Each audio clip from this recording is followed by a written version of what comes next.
वासंती द्वारा लिखी गई जयललिता की बायोग्राफी का कुछ हिस्सा हम पढ़ चुके हैं। कुछ हिस्सा मतलब बहुत थोड़ा सा हिस्सा। बायोग्राफी का नाम आप जानते ही हो, अम्मा। और जो थोड़ा सा हिस्सा हमने पढ़ा है वो है आभार और प्रस्तावना। आज हम पढ़ेंगे अम्मू।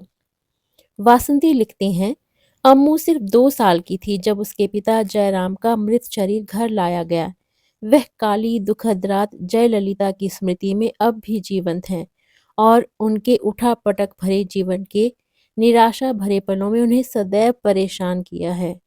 वासंती आगे लिखती हैं, असाधारण खूबसूरती और प्रतिभा से शुरू हुए जीवन को अचानक बीच भंवर तरह तरह के दैत्यों के बीच फेंका गया, जिसने अबोध बच्ची अम्मू को फौलाद से बनी अम्मा में परिवर्तित कर दिया।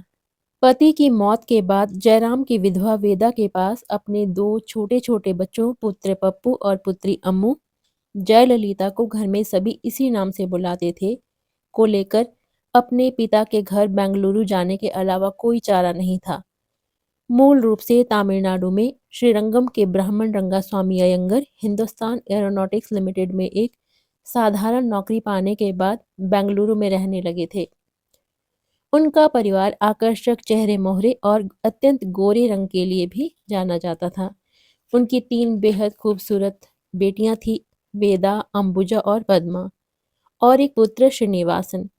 यह एक आम परंपरागत रूढ़िवादी मध्यवर्गीय ब्राह्मण परिवार था, जिसमें रंगास्वामी अयंगर और उनकी पत्नी कमलम्मा रोज विधिपूर्वक पूजा पाठ किया करते थे।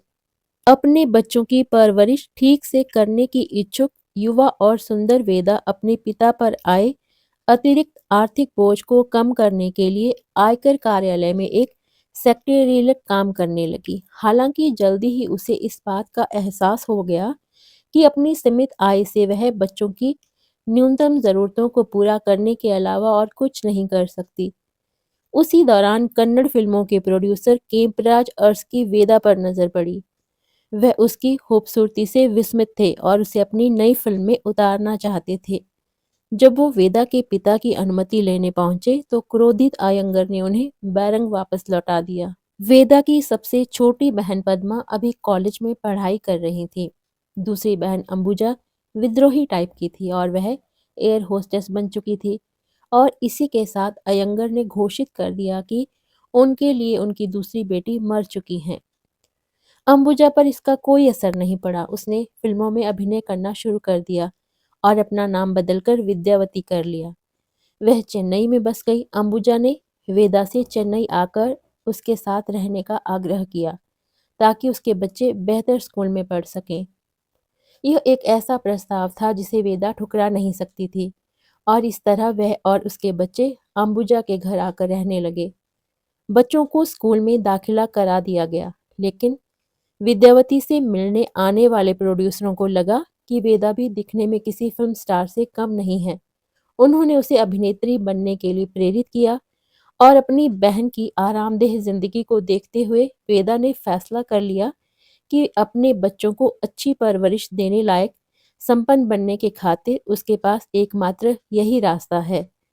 केम्पराज अर्स ने एक बार फिर उसे भूमिका दी और जल्दी ही वेदा, जिसका नया नाम संध्या था, एक व्यस्त स्टार बन चुकी थी। आगे वासंती लिखती हैं, अम्मू के जीवन का अशांत और उथल पुथल भरा एक नया चरण शुरू होने को था। कल हम पढ़ेंगे तन्हा बचपन। तो फिर मिलते हैं कल।